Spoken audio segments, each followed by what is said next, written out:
নমস্কার, আরও একটা গুরুত্বপূর্ণ আপডেট নিয়ে চলে এলাম। খুব গুরুত্বপূর্ণ ভিডিও। চ্যানেলে ফার্স্ট টাইম দেখলে চ্যানেলটাকে সাবস্ক্রাইব করে বেল আইকনটা টিপে রাখতে হবে লেটেস্ট গুরুত্বপূর্ণ আপডেট পাওয়ার জন্য। অঙ্গনওয়াড়ি দিদিদের অন্নপূর্ণা ভাণ্ডারে 3,000 টাকা ঢুকে গেল, ব্যাঙ্ক অ্যাকাউন্টে ক্রেডিট হয়ে গেল। যাদের এখনও ঢোকেনি কবে ঢুকবে জেনে নিন। আজকের এই ভিডিওতে বিস্তারিতভাবে ব্যাখ্যা করব। চ্যানেলে ফার্স্ট টাইমে দেখলে চ্যানেলটাকে সাবস্ক্রাইব করে বেল আইকনটা টিপে রাখতে হবে। স্টেপ টু স্টেপ আজকের আপডেট।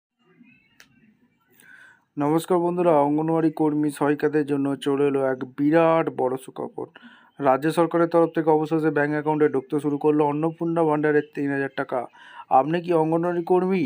আপনার অ্যাকাউন্টে কি টাকা ঢুকেছে? যদি এখনও না ঢুকে থাকে কবে ঢুকবে জানতে ভিডিওটি শেষ পর্যন্ত দেখুন। বন্ধুরা, দীর্ঘদিন ধরে অঙ্গনওয়াড়ি কর্মীদের মানোন্নয়ন এবং বিভিন্ন দাবি দাওয়া নিয়ে আলোচনা চলছিল। এরই মধ্যে একটি বড় আপডেট সামনে আসছে। জানা যাচ্ছে অনেক অঙ্গনওয়াড়ি কর্মীরা ব্যাঙ্ক অ্যাকাউন্টে ইতিমধ্যেই অন্নপূর্ণা ভাণ্ডারের 3,000 টাকা সুবিধা পৌঁছে দেওয়া শুরু হয়েছে। অর্থাৎ অন্নপূর্ণা ভাণ্ডারের 3,000 টাকা অঙ্গনওয়াড়ি দিদিদের ব্যাঙ্ক অ্যাকাউন্টে ঢুকতে শুরু করে দিয়েছে।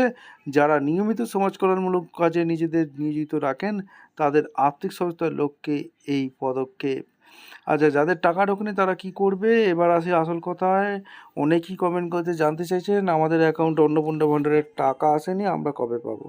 চিন্তার কোনো কারণ নেই। রাজ্য সরকারের এই প্রক্রিয়াটি ধাপে ধাপে সম্পূর্ণ করা হচ্ছে। যাদের টাকা অ্যাকাউন্টে ঢোকেনি তাদের ক্ষেত্রে নিচের বিষয়গুলো একটু চেক করে নেওয়া দরকার। আপনার ব্যাঙ্ক অ্যাকাউন্টে সচল অ্যাক্টিভ আছে কিনা দেখুন, কেআইসি ঠিক আছে কিনা দেখুন, ডিবিটি লিঙ্ক করা আছে কিনা দেখুন, স্ট্যাটাস চেক, পোর্টালে গিয়ে স্ট্যাটাস চেক করবেন এবং ডিবিটির মাধ্যমে টাকা ঢুকে যাবে। আপনারা কারা কারা অলরেডি এই 3,000 টাকা পেয়ে গেছেন আর কারা পাননি অবশ্যই নিচে কমেন্ট করে আমাদের জানান। ভিডিওটি ভালো লাগলে এই ধরনের গুরুত্বপূর্ণ আপডেট পাওয়ার জন্য সাবস্ক্রাইব করে বেল আইকনটি টিপে রাখুন। দেখা হচ্ছে কোনো পরবর্তী ভিডিও। ধন্যবাদ।